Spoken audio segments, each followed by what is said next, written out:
Hey, before we get started here, I just want to let you know that as a little thanks for listening, my company's offering listeners to this podcast some free software. So if you want to learn more about that, we have some more details at the end after the interview.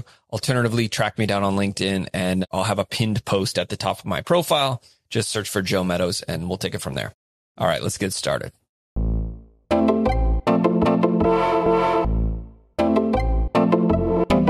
Hi there, this is Joe Meadows and welcome to Safety Leaders Now, the show where we cut through the noise and identify the strategies and tactics that today's top safety leaders use to keep their teams safe.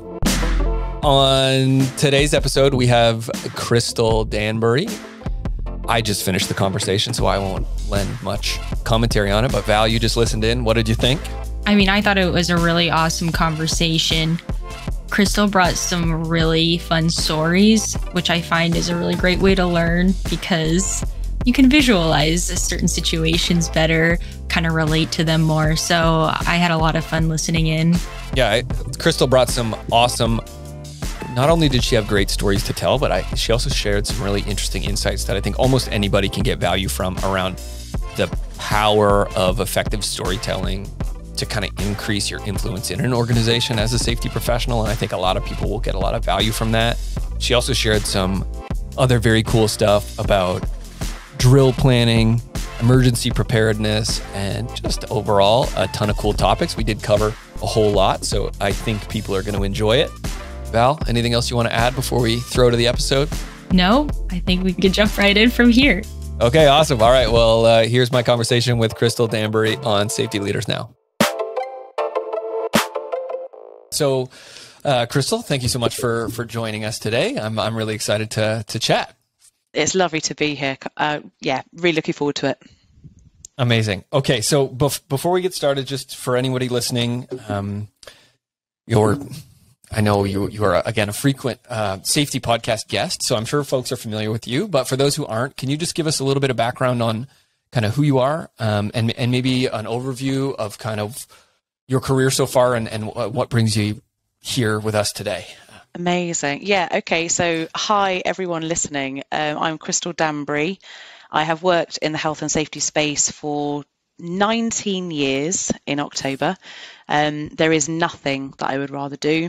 And I've been really fortunate to work in quite a lot of very cool sectors. So I started off on the tools in the nuclear industry. So I was working alongside a lot of engineers, and I was a health physics technician, which will just sound like gobbledygook, but really we got to wade rivers, climb buildings, take samples, decontaminate people, and all sorts. It was very cool.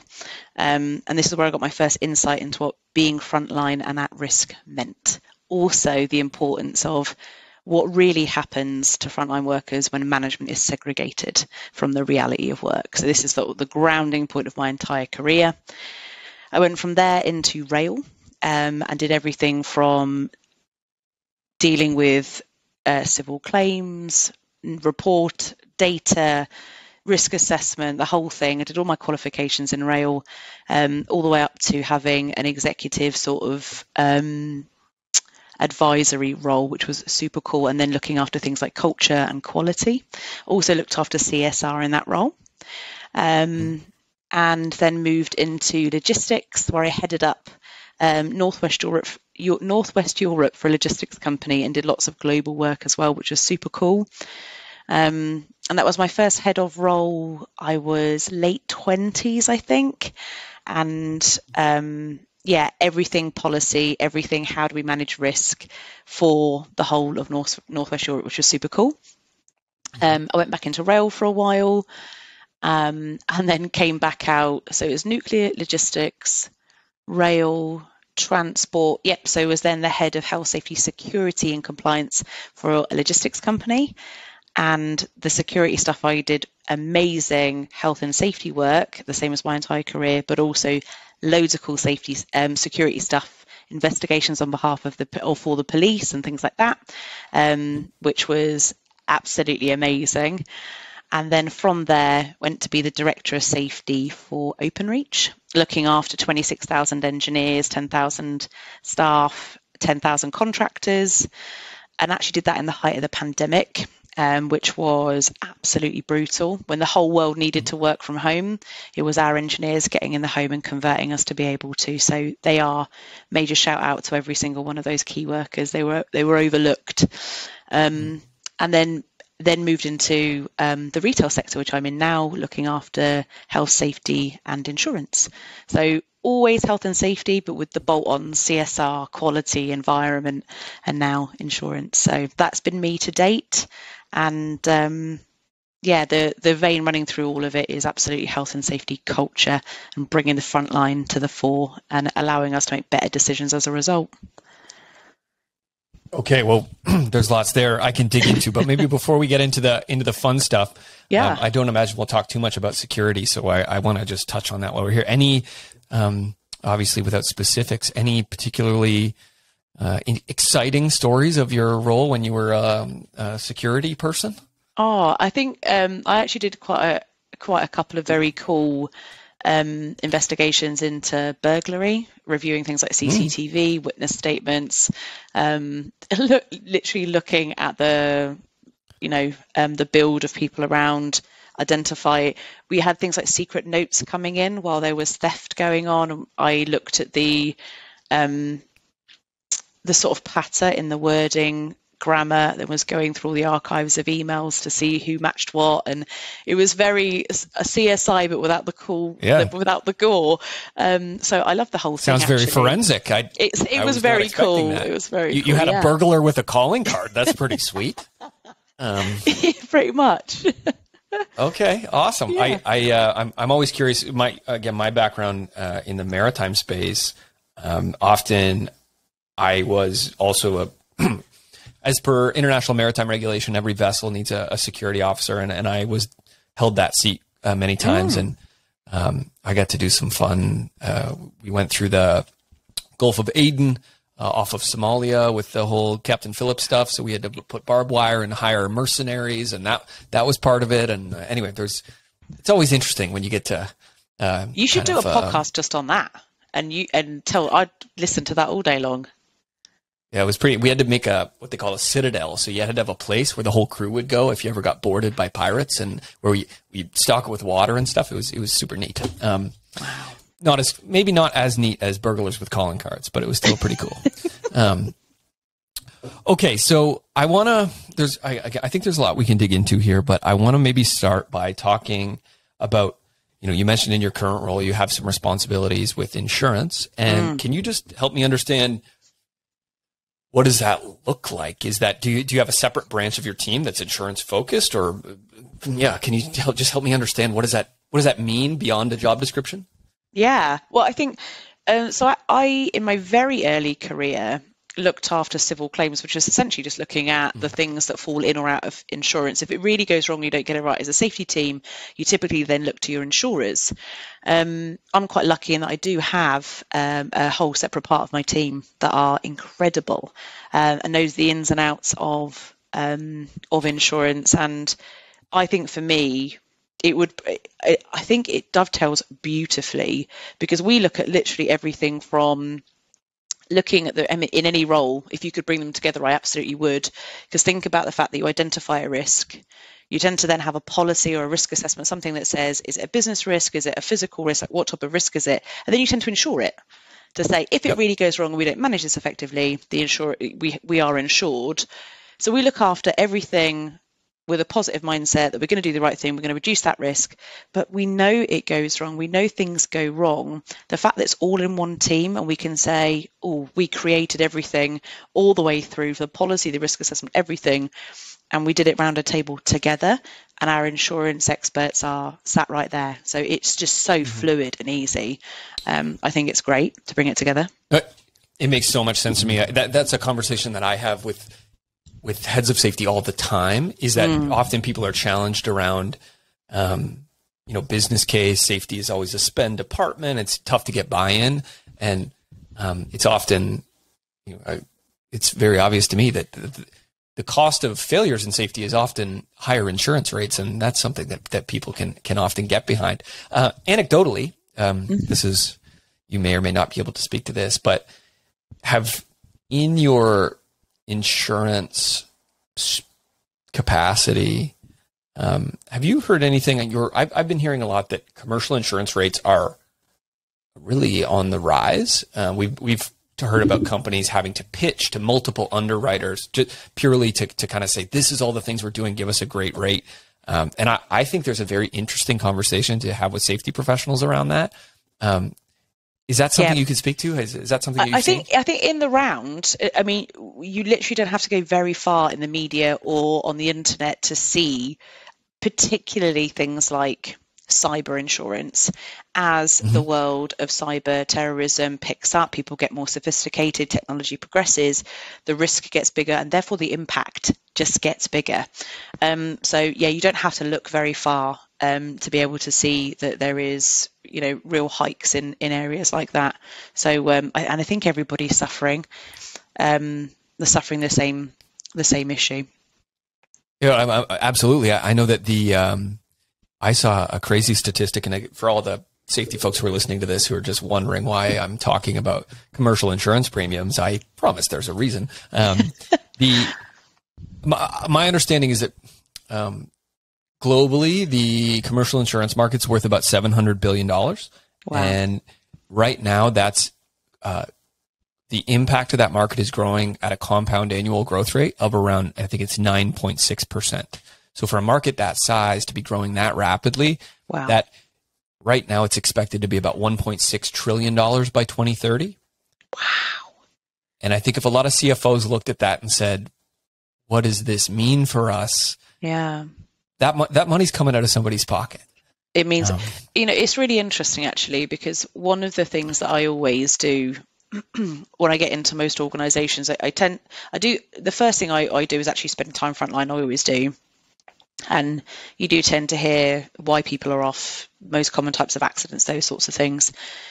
And I love to go through and look at the true cost of harm, not just the really obvious big cost, but the stuff that's just buried in the minutiae of POs, absence rates, things that are just lost. And insurance is just one of those things. And I will always advocate, and always do, if we really get safety right, and this is every organization I've worked for, you are going to bring insurance premiums down. Less accidents, less claims, less, smaller premiums. And we can demonstrate that we're doing the right things and we are less at risk, especially in a market that is hiking in the manner that insurance is. It's the absolute right time to be, for all organizations, and I would advocate this, get somebody who is so data driven that can dig into everything, look at your true cost of harm, and not just that top level cost. I mean, what do you have to put through? What do you have to make as an organization, bottom line, to then pay for what goes out of the door, and reverse engineer it? Where are you hemorrhaging? Where are you, where are you losing money? Where is spiking your cost? And go from there. And yeah, I think the more that we do that, every organization is going to have to balance the books, right? And insurance premiums will go up. We'll all still need insurance. So the more we can dig into the true cost of harm and tackle that hike, the better, I think, across the board. Yeah. 1,000%. I think, well, again, I'm revealing the depths of my nerdiness here, but I think one of the stats that I think is very interesting is that, again, if we say theoretically, insurance is almost, or if this may be a controversial statement, but if we did an absolutely infallible job as safety professionals, we prevented the bad things from taking place, and or let's say risk professionals, because things like cyber risk may or may not fall within the purview of a safety professional. But theoretically, if we prevented all bad things from happening, you wouldn't have to pay for insurance, and insurance is just the safety net. And so, hopefully, this is a salient point. If you look at most incident data, and let's say post hoc investigations, the stats are not very extremely solid, but let's say 80 to 90% of incidents are preventable. When you're looking back, hindsight is 20/20. So if we can prevent 80 to 90% of incidents, it is very striking if you compare the amount that companies spend on prevention, like so on safety professionals and on equipping them with tools, versus what they pay in insurance. Because typically insurance is as much as 9 times more expensive to the business than everything they spend on prevention, including PPE. Food for thought, but that's a very striking delta. I tell you what is triggering in my head. It's the whole thing around, as a profession, it is really, really easy to be compliance driven as opposed to harm driven. And it's really easy to fall into the gap of saying, we're going to concentrate on all the traffic lights. We're going to concentrate on compliance. And if the book says we should do A and we're doing A, it's a tick. And then we are reactive to actual safety. So when someone actually gets there, we're so good. We can respond. We can go and do a great investigation, or many organizations don't. They can just do high level ones. And actually, if you just rolled right back and said, what do we really need to be proactive? How can we look at all the risks in the organization? Just where does it typically go wrong? Or, for me, it bothers me that we have trends. Every organization will have those trends they're just comfortable with as well. Just like, oh yeah, well, those accidents are bound to happen. We'll just leave those. That's fine. No, it's not. Because that trend represents a group of people that have hurt themselves. And we are choosing to not even be reactive. We're just choosing to be ambivalent to it, and we can do a better job. So I think at worst, the safety profession can feel ambivalent towards long-standing trends and things like that. Things like slips, trips and falls that feel just so commonplace, we'll just don't worry about them. But then how can you get proactive? Because I just think, I think pockets of the safety profession have lost its way. We concentrate on the compliance stuff and the audits, and they say, yay, and then we're reactive to the accident. And actually you can get in front of that. You can do the walk of your sites. You can spend time frontline. You can see who's hurting who's aching before they're off. You can see that stuff, but you just have to attack it in a different way. And like you say, you have to appropriately resource. And sometimes that's technology. Sometimes that's AI. Sometimes that's just actually getting better people, bums on seats, doing proper investigations that find root cause, if you're just looking at doing a great job being reactive. But yeah, we need to up our game altogether, I think, in the safety profession. Well, that's not something I will debate you on. I would agree with that wholeheartedly. But I think this raises an interesting point. So again, let's say some people have lost their way, can't see the forest for the trees type of thing. And so, this podcast is called Safety Leaders Now. I think a lot of what we talk about is empowering people in leadership roles for safety with more tools and more kind of clarity on what they can be doing to have an impact. And I think a big part of that clarity comes from a shared understanding of what is our goal, what is our North Star as a safety organization, what are we here to do? Is it to reduce audit findings, or is there a higher purpose? And you're somebody who's obviously thoughtful about these issues. You like to talk about them and be involved in these conversations. So I'd be curious to know how would you kind of classify, let's say the impact that you want to have on an organization, if you're doing your job in the way that you want to be doing it.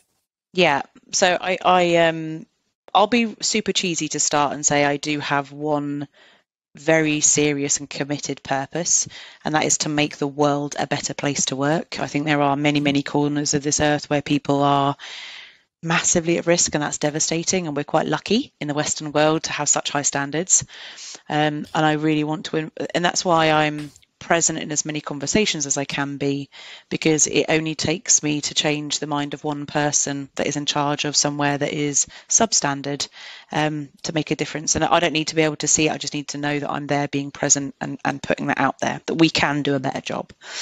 In terms of my want, it is to make the organisation conscious of its impact on humans.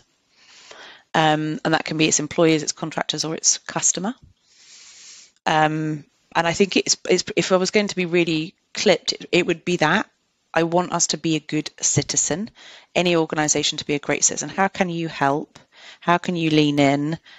And naturally, especially massive organisations, where we're talking about hundreds of thousands of people get hurt. It's something that we just have to hold our hands up and say out loud. It's not a nice thing, but it's true. Just statistically, people get hurt. And my want is to make sure that we consciously appreciate that, not just we can remain ignorant to it and just ignore it, that everybody is very focused on, yes, we hurt people. Okay, now we're talking about that. Let me tell you how we've hurt them. Now we're focused on that and we're having open conversations. Let's talk about how we can stop that. And also, let's just go out and talk to other people that have got this right. You don't have to be too proud to learn from other people that are just nailing it. Let's get out there, talk to people. So yeah, to basically just awaken the consciousness of an organization to its impact and then reduce the impact. Yeah, so just creating that kind of candid accountability for the responsibility that a business has, or organization more broadly has, to take ownership of that negative impact. So how would you, you've talked about the varied nature of your career, so that's probably given you insights into ways this can be done differently. I won't say better or worse. Let's say differently. Differently, yeah, for sure. So with that context, understanding that, you want work to be better, and that you see that definition of better being this, more conscious awareness of our impact and conscientious effort to reduce it. Yes. How would you, when you're going to present to the board or to an executive team, how are you communicating that you're having that impact? What are you using to communicate to them that that's happening? It's such a great question, because I would say it probably starts with something that is not about the topic. It's about how you enter the room. And I think if you've ever been in a room where someone super corporate walks in, you're already sat up, you've got your notepad, and you're ready for some facts to be downloaded for you to digest them, and then they leave. And I would say I walk in very warmly. I have a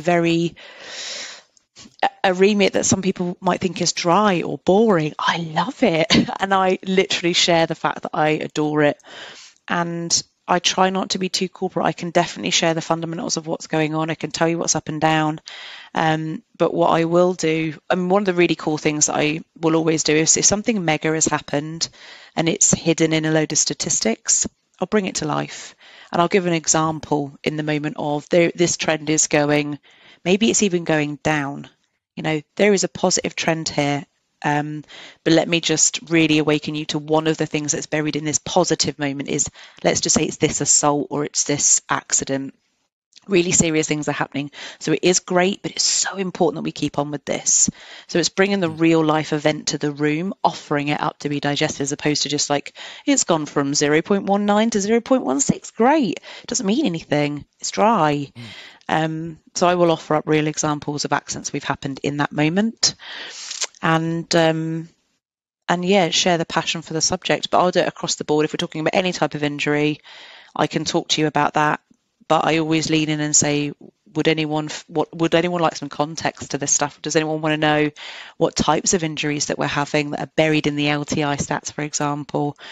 And very often there'll be somebody in the room that's just like, even at politeness, just says, a couple of examples would be great. And it's amazing what conversations start from a polite go on then. Because you'll drop some consciousness in the room, you'll leave the room, and then the follow-up questions come. So be really open about bring the reality to the stat always. That's what I would say.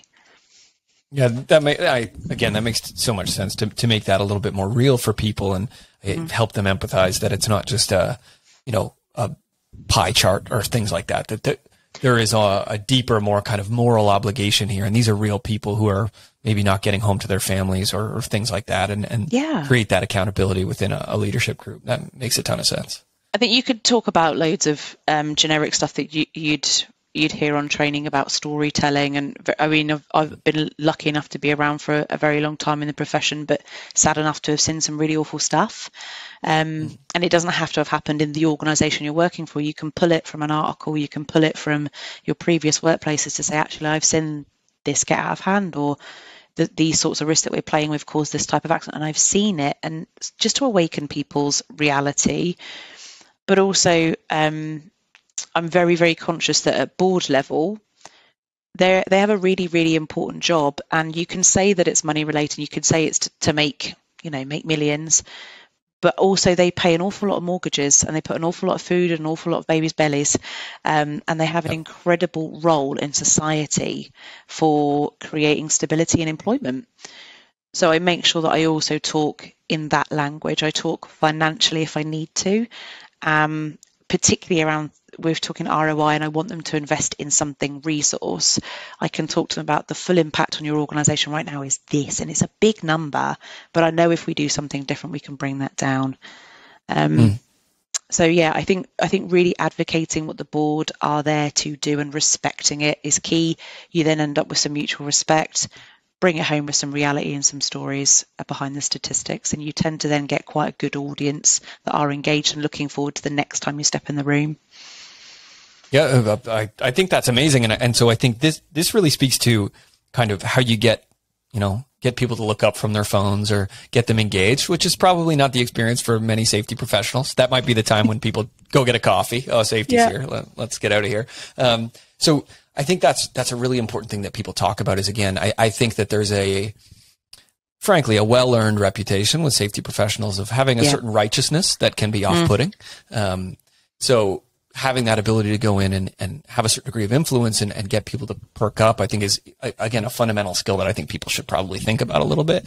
But once you have that attention, I'm always curious, and this is a question I ask all the time, but I think it's so pertinent to so many people. Are there any,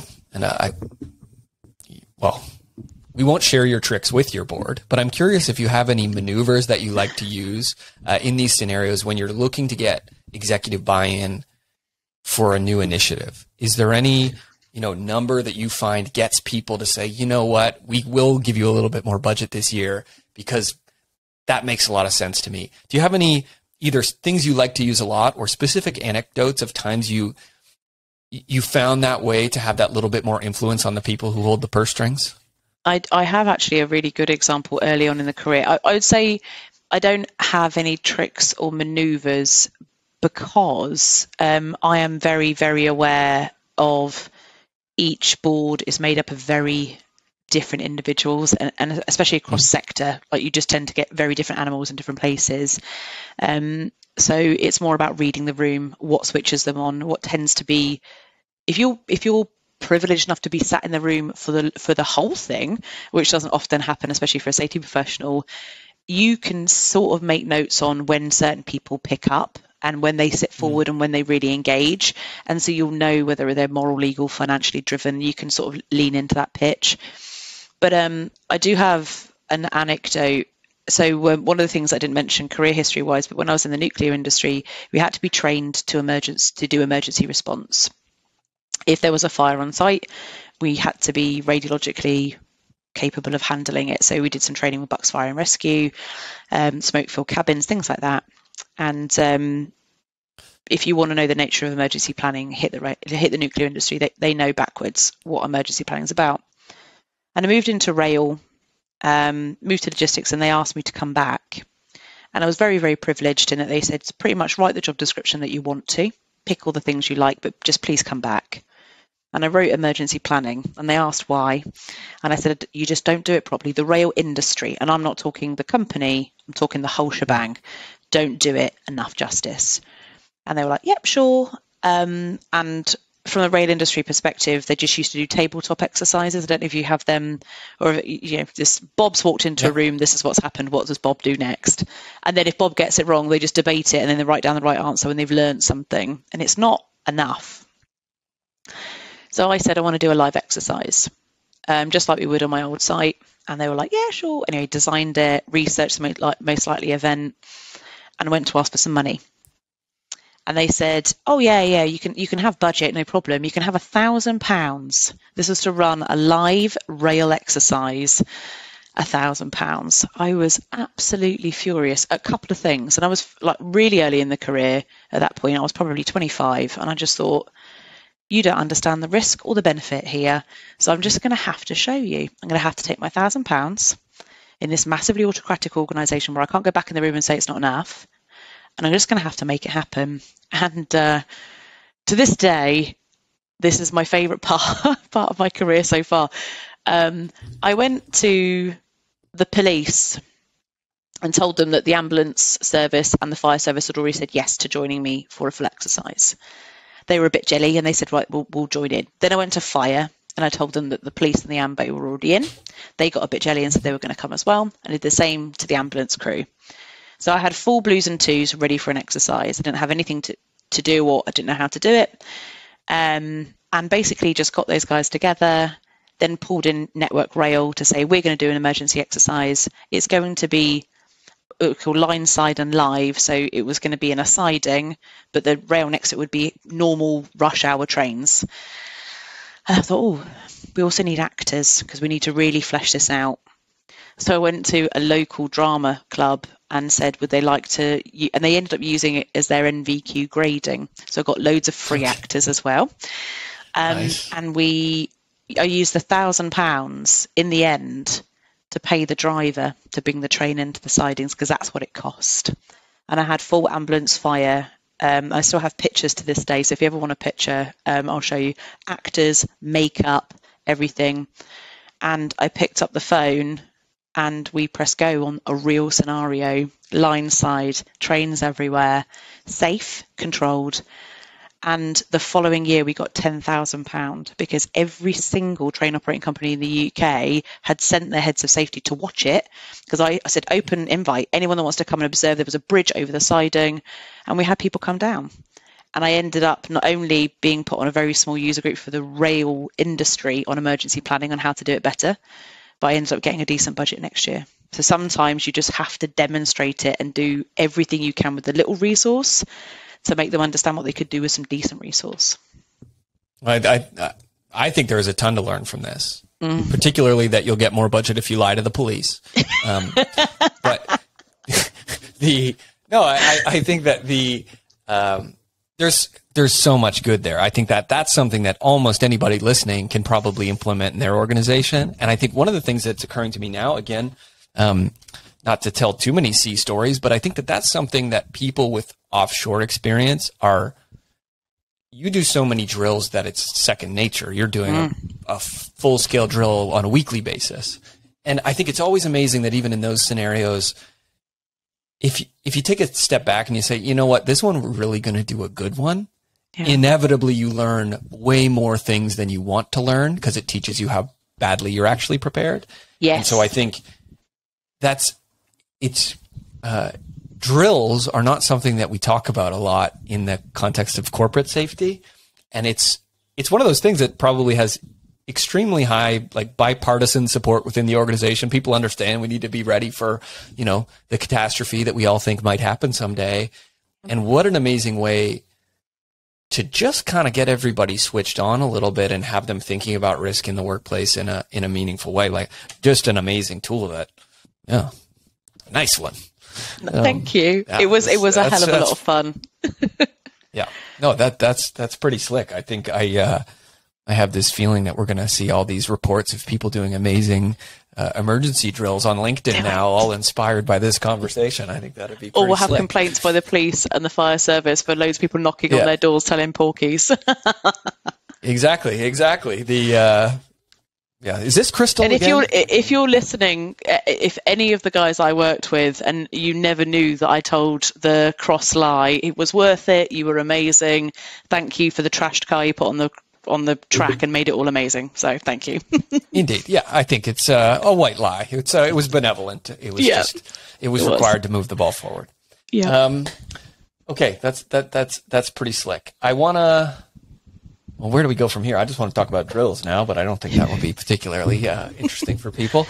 So now, let's talk about, again, I want to focus things on real actionable tactical stuff that people can take away from this. Yeah. I think there's a lot of conversations right now in risk and risk assessment and, obviously foundational to what we're trying to do in a, corporate risk management, corporate safety environment.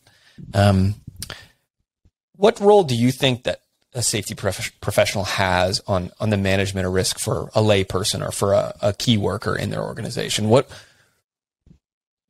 can you do to really change the way that somebody looks at risk in your company?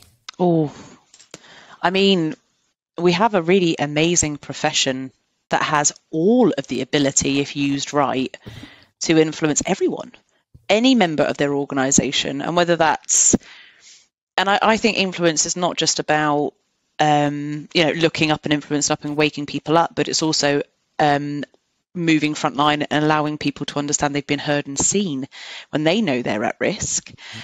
And then equally, those people that have just been on the tools forever and a day and are so complacent to their own risk. It's, to sometimes to watch the penny drop for somebody that's done it for 40 years and to then watch them do something differently is probably one of the most rewarding moments that you can ever have, because there is so much to unpick in that person's self to do something differently and commit to it.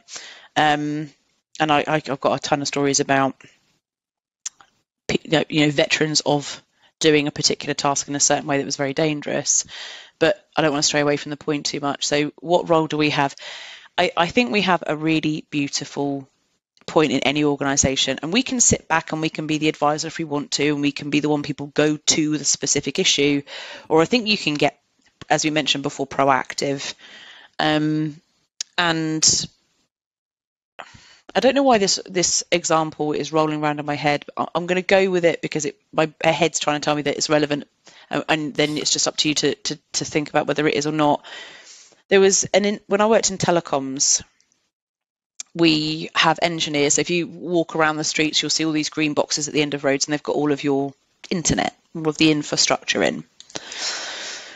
And for years and years and years, there was anecdotes and jokes about these amazing engineers that would change their toe detectors, put their trainers on to run across 3 lanes of traffic to get to a cab that's in the middle of somewhere. It was funny. And it would be going up a pole that has been hit 3 times before by cars, and isn't it funny to be scared? And you'd have these anecdotes everywhere about all these cabs and poles all placed in horrific places. And it was just the way that it's always been done. It's historical. And I looked at this and I just thought, no, this doesn't feel right, and I need to wake the organisation up. Just because they're used to seeing a cab in any location doesn't mean it should be in any location. So I asked a guy that worked for me called Lee to dig in, go out and find me the amount of complete write-offs of plant, we would call it plant, poles or cabs, complete write-offs, major damage, small amount of damage, near misses reported. No near misses reported because we're totally used to the risk. Near misses, quite a decent amount. Number of major write-offs, high. The number of major write-offs on the same cab, sometimes 6, 7, 8 times. You're telling me that you've put a person in front of a piece of equipment that has been knocked down by speeding cars 8 times with no thought to the safety of that individual, because it's just what we've always done. This is just the way that we work. It's not acceptable. And so we did a bit of a pyramid about actually, I know, sorry, I've got a kitten now that's going to make all loads of noise. You're going to have to be cut out, Si. It's okay. So I've got a dog he'll jump in if we need to even it up. If it needs to be, yeah. So we did a big study, and then we found out there was an awful lot of multiple hit pieces of plant, and then we also looked at those multiple hit pieces of plant, and some of them were in weekly. And so I had to go to the board, and and this is like without even thinking about all the engineers that were just totally blind, or not even probably blind, just living with the risk and just thinking no one's reporting any near misses because it's life. And so I had to go to the board and I had to tell them that this is actually the risk that you're living with, and if you keep doing this, you're going to kill somebody. And let me show you pictures of the cabs when they're totaled. We have people at these every day, and I showed them pictures and images, the amounts and the amount of times people were in these cabs. And actually, I have to say it's the quickest investment in moving, and this is a multi-million-pound ask, millions, to actively pick up cabs that had nothing wrong with them. They serve the community totally fine, and we're going to move them all. and we're going to move them all to locations that it's not easy to get to, and we have to reroute infrastructure. The board immediately said, I was like, let's just do the red cabs, which are multiple hits, multiple high use cabs. They were like, nah, let's do high and medium. Actually, we don't like this. And they invested immediately. And we were also then able to go out to every single person who was reporting cabs in dangerous places. We did a really big initiative about reporting proactively a dangerously placed cab. Is it within this of a curbside? Is it on a blind corner? We gave some parameters, and they just came piling in proactively. No one had to get hurt to move them. So I think we have a fantastic role and a fantastic ability to awaken both sides from complacency to just complete ignorance through no fault of their own, because who actually walks into the boardroom and says, hey, dude, you got a problem? Or to making engineers or people on frontline feel really heard and seen. So I think we've got an incredible ability if used properly. Okay, well, I think that's an amazing story, and I think a great way to use availability bias against your board to show them something that they can very easily imagine, so that they can say, listen, let's fund this so that this doesn't, make it visceral for them so that they can jump into it. And I think it brings to mind some thinking I've been having. I love big existential ideas, probably too much. It makes me difficult to understand sometimes. But in the context of this makes me think about some thoughts that I've been having about the profession more broadly. So maybe I'm just going to share them here. I'm going to turn the tables a little bit. And I'm curious, just based on everything you've shared, what your thoughts are. So I'm increasingly of the opinion that although let's just call it the safety profession, there's a lot of talk right now about thinking about risk more than, whatever we think safety is, and getting away from this culture of compliance and thinking about risk in a more broad way. And I think that's, you've evidenced all of that here. But I had a bit of a light bulb moment a few days ago, and I haven't spoken to anyone about it yet, so I'm going to record it here and we'll share it with people. I'm starting to think that the role of a safety professional is like the bias police. And when I say bias police, what we're actually doing invariably, and partially this comes from the fact that when you talk to different safety professionals, you've got people who are, some are very focused on things that I think in large part are HR things. It's about empowerment and getting more things from people. You have other people that are very compliance focused. You have others that are very metrics focused. And my intuition tells me that that's more of a reflection of their organization than of what the profession should be doing. And what I see everybody trying to do is, remove the cognitive bias from the employees. So in that case, there was this huge bias towards, nothing's going to happen here because we've done this 1,000 times and it's going to be safe. When you actually looked at the numbers and it said, well, that's actually, like, your intuition is incorrect and the data proves otherwise. To me, that's the exact same thing as saying you might not feel like you need to wear your safety glasses today, but that's all cognitive bias. And the reality is, like, you need to because the numbers prove that it doesn't bother you and it's going to save your eyes. And that there is an incredible consistency to that idea, to just what a safety professional does. So to me, in the same way your VP of sales is measured by how many deals they do, I think there is a really compelling reason to look at if we could find some way to measure cognitive bias, that the role of a safety professional is to reduce that as much as possible in an organization. Does that make any sense? It makes so much sense on so many levels, and so I don't drop any of the points. It will slip away. So I'll just, the whole thing about perception. You were talking about cognitive bias. I genuinely think our role is to be the conscience of an organisation, to make sure we're doing the right thing by our people, but it's also to wake people up. And I was once told this amazing thing on a training course, and it was perception is a sensory intake plus a memory. Sight, smell, hear, whatever. And the memory can be training, personal experience, those sorts of things.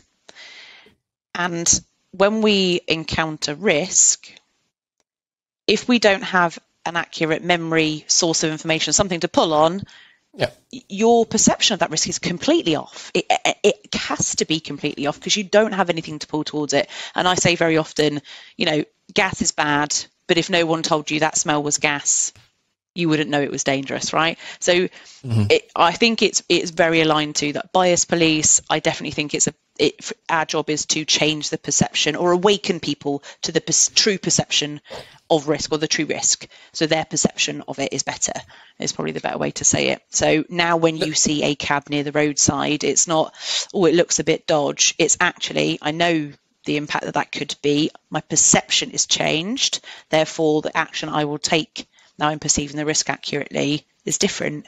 So I resonate massively with what you're thinking. It's funny you're mentioning perception, because I've added this to a slide deck, and it's cognitive bias and risk perception are the two headers on this particular slide of the two things that we need to reduce. And I think they play in tandem. So we make bad decisions as humans pretty universally. Anyone who's read Thinking Fast and Slow by Daniel Kahneman and Amos Tversky, that's what that's all about, is that everything you've said here. If we don't have accurate memories, we're also influenced by the things that we've seen or haven't seen, that humans are just really bad decision-making machines. Yep. And I think that also speaks to risk perception, is that because we're bad decision-making machines, we don't see risk in the right way, that it's also influenced by Should I put this what cat we've done out? and what we haven't. No, it's fine. Just so, come on. I'm aware that you're making an amazing point, and you're going to have this in the background, and I really want it to be aired. Well, it's the beauty of Riverside, is that we can just cut your audio and it'll play mine. Don't worry about it at all. Oh, good. Okay, cool. Sorry, carry on then. Here, well, no, it's all good. Here, I marked the clip, Val, so we know where to do it. I think that's, like I said, risk perception. I feel like a big part of a safety professional's role is to kind of remove people from the perceiving, because we're so bad at it. It's one of the most academically supported psychological ideas, is that like humans are very bad at assessing risk because we're so bad at making data-driven decisions. That's what you're doing when you're saying, wear these safety glasses. I don't care if you want them or not. You're saying, like, this is not up to you. We have an opinion here. I think that is just such a compelling idea as it relates to. I suppose that the next point from that would be, how do you really remove people from that? See, it's really interesting to have that as the science says we're really bad at it, as a race, as a as a bunch of humans, we're not good at it. But on the flip of that, I would say I understand risk so much better by being as close as possible to it with the people experiencing it. And it can be a really weird moment when you are you feel uneasy because you feel at risk, and the person doing the job every day, and you have to question yourself, like, oh, is this my perceptions off? Am I just feeling at risk because I'm not doing this all the time? Is it them because they've got used to it? And actually, who is right, I guess. And that's where really good data comes in sometimes. Exactly. I think there's probably a compelling argument to say if you do those site visits and you have those scary moments, that your risk perception might be off in the wrong direction. Yeah. That maybe you're a little alarmist because it's like, oh, this is all very different from my day to day. And I think I think that there's a lot of opportunity for humility in the profession here. And again, it goes back to data, is to say what we need is to stop blowing hot air and start measuring what's working, so that we can, again, eliminate the fact that just because somebody with a professional designation said something was safe does not inherently mean it's safe. Absolutely right. I think in a lot of those questionnaires or surveys you do about personality, they talk about rule breaking, don't they? They tend to ask safety professionals or leaders, if you do any of those leader psychomatic testing and stuff, how you feel about rule breaking. I'm all for rule breaking, all for it. Yeah. If I write something down, and think about just some of the safety professionals I know of old, if I write something down that says you can go and do, or you should go and do, and you get there and you think, hell no, you should absolutely be within your right to come back. And the humility is, it's one of my values, actually, humility. You have to be able to hear that person in that room and say, listen, I just went to do that job. This isn't right. This process is not right. It doesn't feel right. I don't feel safe. And to come together to explore that and actually be totally willing to hold your hands up and say, there is an opportunity. And also, I think we should be less precious, especially in the leadership roles, to say, it's not that you're wrong. It's that your perception's been altered. You've learned something and you're about to do something great as a result. That's okay. Mm-hmm. No, I think that that makes sense to me. So I guess with that, all that laid out there, what can we do to encourage this awakening, as you put it, on our teams? How do we make this stuff more science and less witchcraft? Oh, God. What should we be doing? So that we're more humble and accepting of people telling us it needs to be different. Yeah. I think the reality is that there's a soft skills element to this, absolutely, and I think all leaders could probably be a little bit more humble. I know I certainly could, but beyond that kind of interpersonal element, I believe that there's kind of an existential crisis in safety right now. On, again, like, what are we doing? Yeah.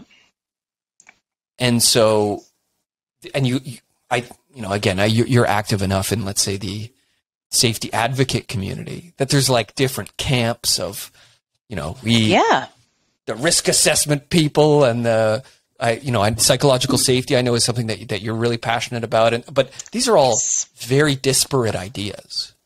Mm. So assuming that, or not completely disparate, but it's like everybody has their different flag of this is the direction we need to go. Yeah. So where do you think we need to go? Amazing question. I think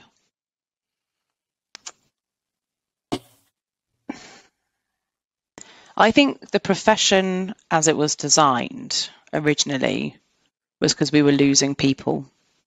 And then we put people in place to try and take care of them. And let's forget the fact that we used to be very autocratic and used to tell you, everyone used to do and all that. And we've got way more human about it. I think we just need to remember the reason we exist. And we are there to look after people. And I think it is really easy.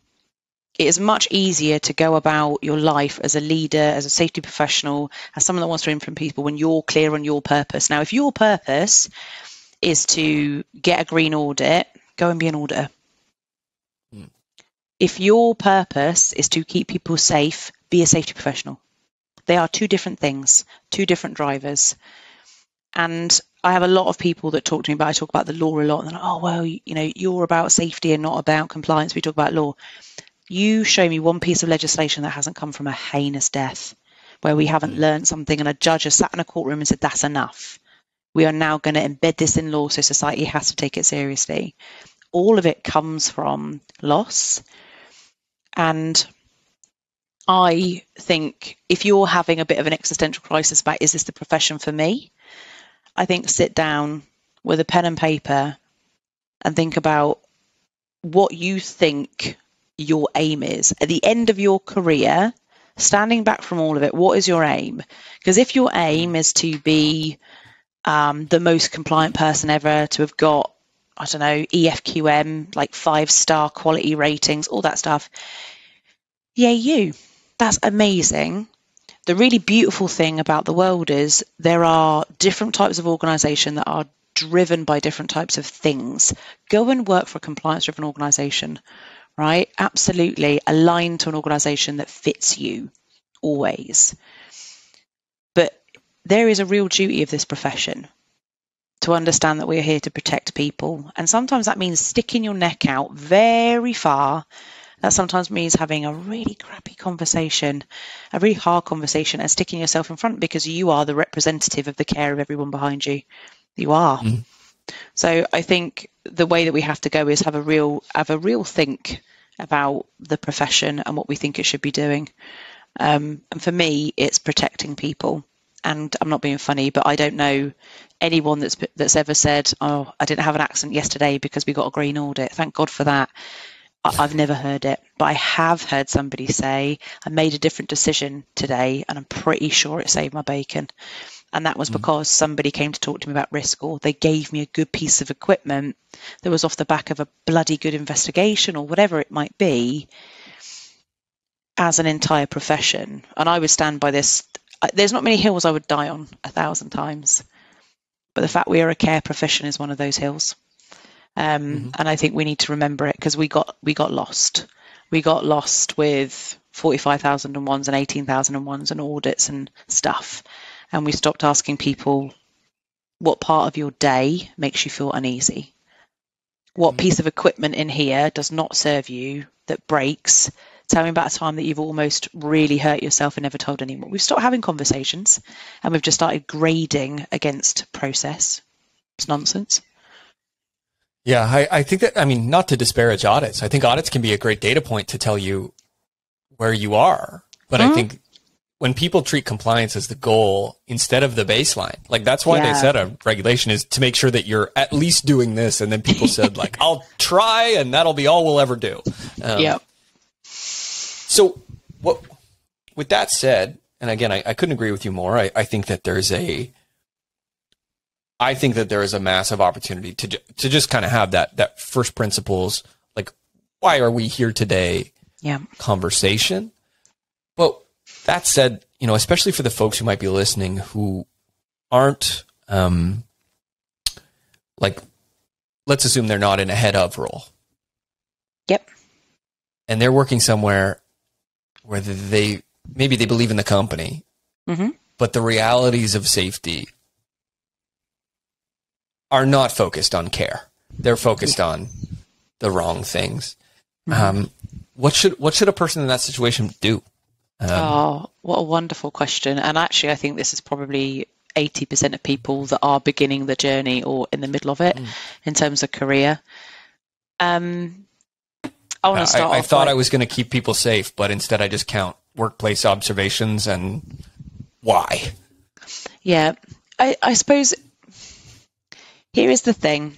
If someone can write you a job profile, a job description, whatever you want to call it, it's up to you how you deliver that role. So I actually was the audit and standards manager when I was in rail. And the thought from the people that worked at that rail company, they were so strong that I got locked out of my first station. When I arrived to do my first audit that I designed with love and care, they wanted the ticks, they wanted the scores, they wanted to see how many were compliant in terms of safety standards, and I got locked out. And to this day, I could have turned around, I could have gone back, and this was my second ever role, so this would have been 15 years ago. I could have turned around, got on a train, escalated, got that person told off. And in fact, I called to say, listen, and it was a lady called Chris. And I said, hey, Chris, listen, I am going to walk around your station anyway. And I'm not going to have you to validate or show me or tell me. And I'm going to have to make blanket statements and blanket marks on this piece of paper that needs you behind it. And I can do it without you, and I will. But I'd much rather it be next to you so you can give me the context of this awesome station that you have run forever and it is yours. And she unlocked the ticket office and she came out. And she was really cagey, really sort of hyper-aggressive. We spent 6 hours together. And by the end of it, she had called a lot of the other station managers who were then requesting to be audited next. Actually, this was a really great day. And it's because the delivery was not where the crosses are, you've done something terrible. Where the crosses were really great opportunities to do something even better, Chris. You can do something even better. Can you imagine? And at the end, having a proper closeout meeting where I said, I feel like we could do these things to correct some of the opportunities to improve, and allowed her to come back and say, that's not going to work operationally. This will jar with that policy. I think we could do this instead. Great idea, Chris. Fantastic. Brilliant. We're going to write that down. That'll be the action plan. I did an audit that day, and then I did a load of subsequent audits. And I even got locked out of a depot once by somebody called Paul, and I had the same scenario.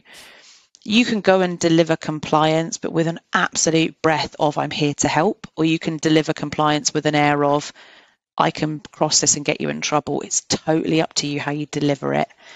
Someone can give you a load of bullet points, and it's completely up to you how you deliver. And you know what will get you really far is being the difference. If you can see everybody around you that is stale, data driven, like cold data driven, doesn't matter as long as it's all going down. It's okay to be different to that. You can deliver it however you want to. Make the role yours. Do you think there's ever a situation? I mean, I think that's all lovely. I agree with every piece you're saying, but if you don't have the autonomy to make sure that you're being effective and that you're having that impact, but you get in the door and it's not what you're punching a card you didn't know you were going to be punching. Yeah. If you're a 20-something-year-old safety professional, do they stick it out, or should they find somewhere else that knows the way the world is going? It's a bold claim. I'm just curious. My bold statement would be leave. Yeah. I once delivered an Inspire session, and one of the things I said at the end of it, and it was the first time I'd ever done anything sort of publicly. I was really nervous, and at the end of it, I just said, one of the really key things to always think about is what you value, what makes you feel jarred and uncomfortable, and what makes you feel like, yes, I'm doing a great thing. If you're going to work every single day and nothing, especially the organization's culture, makes you feel like you're in the right place, time to go. Time to brush up on that CV and go. And I think I am totally respectful if I am interviewing somebody and I say, why did you leave that role? And they say, do you know what? The values of the organisation just did not align to mine. Super corporate, super cold, and I really believe in delivering something better. I think it's a good explanation about, and it also shows me that you're conscientious and you know who you are. So I would say, I don't think if something is damaging your happiness, your health, your mentality, or your ability to deliver what you love, you're in the wrong place.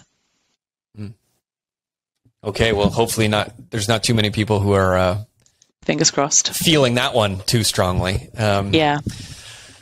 Okay, so interestingly, I was just going to say, interestingly, after that, I then had a lady reach out to me about a year later, and she left that session and quit her job.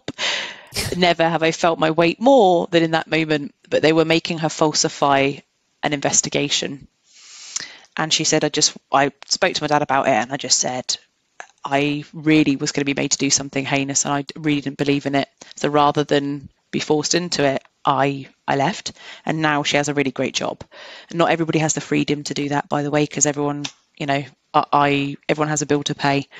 But like you say, really hoping not many people have to resonate with that. But if you do, the safety market is hot right now. So brush out that CV, get online, and put yourself somewhere where it matters and that values you. I like that. A little bit of you need conviction. I guess that's it. And if you can't have conviction about what you're doing, it's not going to get you very far. Yep. Okay, so I'm looking at our clock. Yep. This has flown by, and we are now nearing the end. So is there anything you want to get out there? Any, final thoughts you want to share before we wrap things up? Do you know what? No, I think I am really happy just to be at the mercy of your questions, and just to say I've had a really lovely time chatting to you about this. And I do think that you should do a podcast on exercises and live exercise. And if you want a partner to do it with, let's do it. Just on time. Well, luckily Riverside will be able to cut that out. Okay. Well, one sec. We'll let him finish. Somebody's at the door.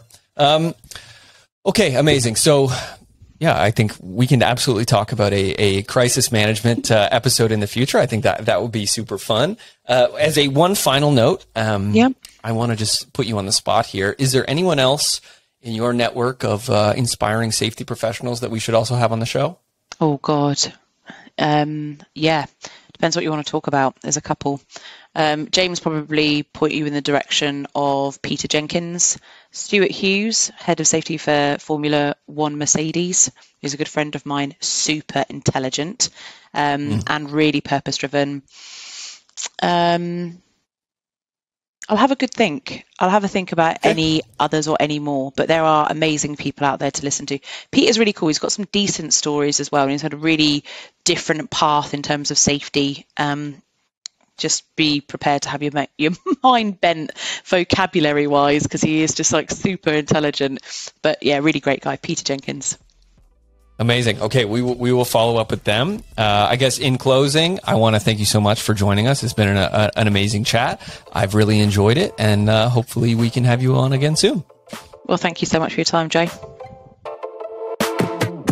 All right. Well, thank you for making it all the way through the episode. I just wanted to mention again, this podcast is brought to you by Opslock. Opslock is the new way to keep your team safe at work. We're basically the most modern and advanced health and safety tool out there. If that sounds interesting to you, one of the things that we're offering to listeners of this podcast is free access to our workplace observations tool, meaning that you can roll out a digital workplace observations tool in your company, no matter what the size is, for free. If that sounds interesting or you just want to learn a little bit more, go to our website, opslock.com, fill out the Get a Demo form, let us know that you heard about us on the podcast, and someone, probably me, will set up a call with you. So anyway, that's it. Thanks a lot for listening through the episode, and I hope you have a great day.